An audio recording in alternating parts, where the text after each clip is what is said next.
یاسین کو اس طرح پڑھنے کی کوئی ضرورت نہیں ہے، ترجمے سے پڑھو، سمجھو اس میں کیا اللہ رب العزت نے ہمیں میسیج دیا، اللہ یاسین کے ذریعے ہمیں کیا سمجھانا چاہیے۔ صدقہ دے سکتے ہیں؟ کیا کہہ رہے ہیں؟ غیر مسلم کو صدقہ دے سکتے ہیں؟ غیر مسلموں کو صدقہ دے سکتے ہیں، بالکل غیر مسلموں کو آپ ہیلپ کر سکتے ہیں۔ جو صدقہ ہے نا، اصل میں صدقہ کہا سورہ بقرہ کی 60 سورہ توبہ کی 60 نمبر آیت میں زکوٰۃ کو صدقہ کہا۔ زکوٰۃ مسلمانوں سے لی جائے گی، مسلمانوں کو دی جائے گی۔ اس کے علاوہ جو اللہ رب العزت نے اپنے رسول کے ذریعے بات کہلوائی کہ تمہارے مالوں میں زکوٰۃ کے علاوہ بھی لوگوں کے حق ہیں، تو وہ جو ہے اس میں آپ اپنا مال غیر مسلموں کو دے سکتے ہو۔ ان 8 مدوں میں جو سورہ توبہ کی 60 نمبر آیت میں ایک مد ہے تالیف قلب کی، کہ جو غیر مسلم جن کے قلب جو ہیں وہ اسلام کی طرف مائل ہو رہے ہوں، ان لوگوں کو آپ زکوٰۃ کی مد میں سے بھی دے سکتے ہو، وہ صدقے کا وہ حصہ کہلائے گا، لیکن کنفرم آپ کس طرح کرو گے ان کا دل اسلام کی طرف آ رہا ہے۔ شیعہ حضرات حضرت عمر رضی اللہ تعالیٰ عنہ کو حضرت فاطمہ قاتل سمجھتے ہیں، کیا یہ صحیح ہے؟ بڑا سینسیٹیو سوال ہے بھائی۔ ان کا سوال یہ ہے کہ شیعہ حضرات حضرت عمر رضی اللہ تعالیٰ عنہ کو حضرت فاطمہ رضی اللہ تعالیٰ عنہ کا قاتل سمجھتے ہیں، کیا یہ ٹھیک ہے؟ بھائی کسی بھی قیمت پہ ٹھیک نہیں ہے، آپ تصور بھی نہیں کر سکتے اس بات کا، کیونکہ ان کی روایتوں میں بات لکھی ہوئی ہے کہ حضرت عمر رضی اللہ تعالیٰ عنہ نے سیدہ فاطمہ رضی اللہ تعالیٰ عنہ پہ ایک دروازہ پھینکا جس سے ان کی ڈیتھ ہو گئی۔ یہ تو اپنے آپ بھی مطلب یہ گھڑی ہوئی سند لگتی ہے، اس کی بجائے اس زمانے میں دروازے تھے ہی نہیں۔ ایک روایت میں بات ملتی ہے کہ نبی اکرم صلی اللہ علیہ وسلم کی ایک بار پلنگ کے نیچے ایک پلہ آ کے بیٹھ گیا، پردے ہوتے تھے ٹاٹ کے موٹے موٹے، تو حضرت جبرائیل علیہ السلام حجرے میں نہیں آ پا رہے تھے کیونکہ وہاں کتا موجود تھا۔ یہ میں ایک روایت بتا رہا آپ کو، تو اگر وہاں دروازہ ہوتا تو پلہ کیسے گھستا؟ یہ ابھی دروازے لگنے لگے۔ آپ اپنے والد سے پوچھنا، اپنے دادا سے پوچھنا، ان کے زمانے میں ٹاٹ کے پردے ہوتے تھے، بہت کم لوگوں کے گھروں میں دروازے ہوتے تھے۔ آج بھی گاؤں میں آپ چلے جاؤ وہاں پردے ہوتے ہیں، کوئی دروازے نہیں ہوتے، اور وہ تو بہت غربت کا زمانہ تھا، وہاں کہاں سے اتنا بڑا دروازہ آ گیا، اور وہ اتنا بھاری دروازہ کہ انہوں نے ٹھوکر ماری حضرت عمر نے۔ اور ایک بات اور بھی آپ دیکھو نا، حضرت فاطمہ رضی اللہ تعالیٰ عنہ کا انتقال حضرت علی کی زندگی میں ہو گیا، اور حضرت علی رضی اللہ تعالیٰ عنہ حضرت ابوبکر صدیق کے بہت قریب تھے، حضرت عمر کے بھی مشیر تھے، حضرت عثمان کے مشیر تھے۔ اپنی بیوی کے قاتل جو جنت کی سردار بھی ہو عورتوں کی، اور نبی اکرم صلی اللہ علیہ وسلم کا لفظ جگر ہو، نبی نے یہ بات فرمائی ہو کہ جس نے فاطمہ کو عزت دی اس نے مجھے عزت دی۔ کس قیمت پہ یہ ہو سکتا تھا کہ علی ان سے تعلق رکھتے اس کے بعد جو ان کی بیوی کا قاتل ہے؟ بیکار کی گھڑی ہوئی بات ہے، بالکل یقین نہ کریں ان باتوں پہ، اور اپنا ایمان درست رکھیں، بلکہ سوچنا بھی گناہ ہے میرے نزدیک۔ تو اس طرح کی بات حضرت عمر رضی اللہ تعالیٰ عنہ کے بارے میں، جس کے بارے میں نبی اکرم صلی اللہ علیہ وسلم نے بات فرمائی ہو کہ میرے بعد اگر کوئی نبی ہوتا تو وہ عمر ہوتا، اور عمر جس گلی سے گزرتا ہے اس گلی سے شیطان بھی بھاگ جاتا ہے۔ نماز پڑھتے ہیں، حلال کھاتے ہیں، پھر آزمائشیں آتی ہیں، آزمائشوں میں کیا پڑھنا چاہیے، کیا کرنا چاہیے؟ دیکھو جی، ان کا سوال یہ ہے کہ آزمائشیں آتی ہیں نمازیوں پہ بھی، حلال کھانے والوں پہ بھی، اور یہ واقعی سچی بات ہے۔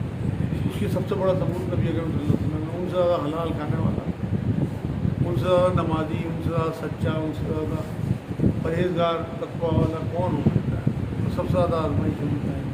تو یہ اللہ رب العزت کی سنت ہے کہ اپنے جو قریب لوگ ہوتے ہیں انہیں ٹھوک بجا کے دیکھتے ہیں۔ آپ 10 روپے کھڑا لو، اسے 10 جگہ بجا کے دیکھتے ہو کہ کہیں سے ٹوٹا ہو تو نہیں ہے۔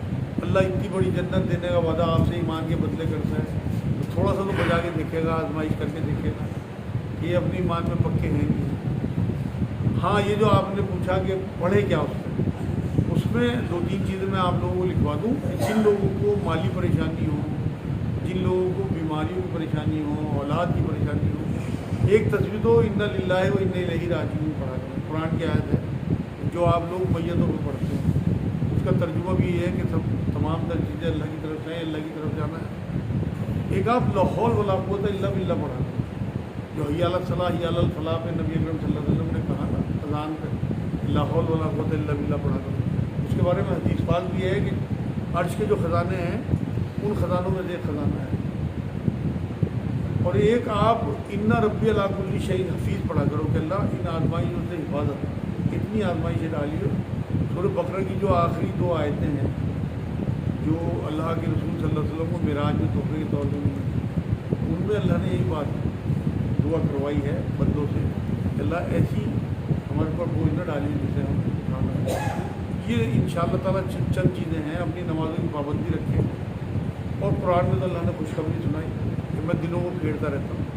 آپ اللہ سے کہیں اللہ آپ نے تو کہا دلوں کو پھیرتے رہتے ہیں، وہ دن نہیں رہے، یہ دن بھی نہیں رہیں گے انشاءاللہ۔ حضرت حسین رضی اللہ عنہ نے یزید کی بیعت کیوں نہ کی جبکہ بہت سے صحابہ نے کر لی؟ ہاں بھائی، اس ٹائم واقعی بہت سے صحابہ، ان کا سوال یہ ہے کہ حضرت حسین رضی اللہ تعالیٰ عنہ انہوں نے یزید کی بیعت کیوں نہ کی جبکہ بہت سارے صحابہ نے بیعت کی؟ دیکھیں جی، اسلام میں 2 چیزیں ہیں، ایک رخصت اور ایک عزیمت۔ آپ سب سے پہلی شہادت یاد کرو اسلام کی، نبی اکرم صلی اللہ علیہ وسلم کے آنے کے بعد حضرت یاسر، حضرت سمیہ رضی اللہ تعالیٰ اجمعین، اور ان دونوں کو ابو جہل نے شہید کیا تھا اور بہت بری طرح سے قتل کیا تھا۔ کسی بھی قیمت پہ انہوں نے کفریہ کلمہ نہیں پڑھا۔ وہ کہتا تھا کہ کفریہ کلمہ پڑھ تو جان بچ جائے گی، لیکن انہوں نے عزیمت کو چنا، کسی قیمت پہ کفریہ کلمہ نہیں پڑھا۔ انہی کے بیٹے ان کے ساتھ تھے، وہ بھی پکڑے ہوئے تھے، ان کا نام تھا عمار بن یاسر، بہت جلیل القدر صحابی ہوئے، نبی اکرم صلی اللہ علیہ وسلم کے بعد تک رہے۔ انہوں نے رخصت کا معاملہ کیا، انہوں نے کفریہ کلمہ کہہ کے اپنی جان بچائی۔ اسلام میں 2 چیزیں ہیں اور دونوں نعمتیں ہیں اللہ کی۔ اگر کربلا کے واقعے میں تمام صحابہ کے ساتھ حضرت امام حسین رضی اللہ تعالیٰ عنہ بھی بیعت کر لیتے اور یزید کے ہاتھ پہ بیعت ہو جاتی ان کی، تو عزیمت کا جو سلسلہ تھا وہ ختم ہو جاتا۔ حسین نے عزیمت کو جاری رکھا۔ بہت سارے صحابہ ایسے تھے، وہ اپنی جگہ بالکل درست، انہوں نے رخصت کا معاملہ اختیار کیا، اپنی جان بچائی، اور اس ٹائم دل میں ان کے ایمان تھا اور یزید کے ہاتھ میں بیعت کی، حالانکہ وہ فاسق و فاجر شخص تھا، لیکن حسین رضی اللہ تعالیٰ عنہ نے وہ چنا جو یاسر نے چنا تھا رضی اللہ تعالیٰ عنہ، عزیمت کا راستہ۔ اسی لیے آج بھی آپ کو 2 آپشن ہیں آپ کے لیے، جہاں آپ کی جان جانے کا خطرہ ہو وہاں آپ کفریہ کلمہ کہہ کے رخصت لے سکتے ہیں، ورنہ اللہ کی راہ میں جان دیتے، شہادت کا جام نوش کرتے۔ تو امام حسین نے شہادت کو چنا، اس لیے بیعت کی۔ محرم اسلام کا پہلا مہینہ اور کیسے بنا؟ ان کا سوال یہ ہے محرم اسلام کا پہلا مہینہ کیوں اور کیسے بنا؟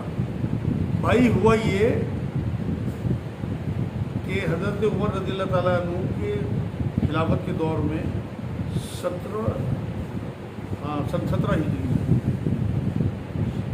جب بہت زیادہ فتوحات ہوئی، مال غنیمت آنے لگا، ٹیکس لگنے لگے لوگوں پہ، جو زکوٰۃ کا ٹیکس لوگوں پہ لگایا گیا، اس کا حساب کتاب رکھنے میں بڑا دقت آ رہی تھی۔ ویسے تو یہ محترم مہینہ ہمیشہ سے ہے، قرآن میں اللہ نے سورہ توبہ میں بات کہی ہے کہ ہمیشہ سے مہینوں کی گنتی 12 ہے، اور اس میں 4 مہینے محترم ہیں، ان میں 3 مہینے تو لگاتار آتے ہیں جو ابھی گزرے ہیں، جو چل رہا ہے، ذی القعدہ، ذی الحجہ، محرم، اور ایک رجب کا مہینہ وہ لگا ہے۔ لیکن محرم کو اس ٹائم جب صحابہ نے آ کے حضرت عمر سے کہا کہ حساب کتاب رکھنا بڑا مشکل ہو رہا، زکوٰۃ کا حساب ہے، ٹیکس کا حساب ہے، کس طرح سے رکھیں، تو حضرت عمر بھی سوچ میں پڑ گئے، اور تمام صحابہ سے مشورہ کرنے کے بعد پھر محرم کو پہلا مہینہ بنایا اسلام کا۔ اس کی وجہ بھی وضاحت سے بیان کی۔ نبی اکرم صلی اللہ علیہ وسلم نے جب ہجرت فرمائی ہے مکے سے، تو ذی الحجہ کا مہینہ تھا، اور جس دن مدینے پہنچے ہیں پہلی محرم تھی، تو ہجرت سے منسلک کر کے اس کو، کیونکہ اسلام کا ایک بہت بڑا مرحلہ تھا ہجرت، مارکہ تھا، مطلب تبدیلی کا، کہ اس کے بعد ہی سارا کچھ تبدیل ہوا نبی اکرم صلی اللہ علیہ وسلم کی ہجرت کے بعد۔ تو جب پہلی تاریخ کو محرم کی نبی اکرم صلی اللہ علیہ وسلم مدینے میں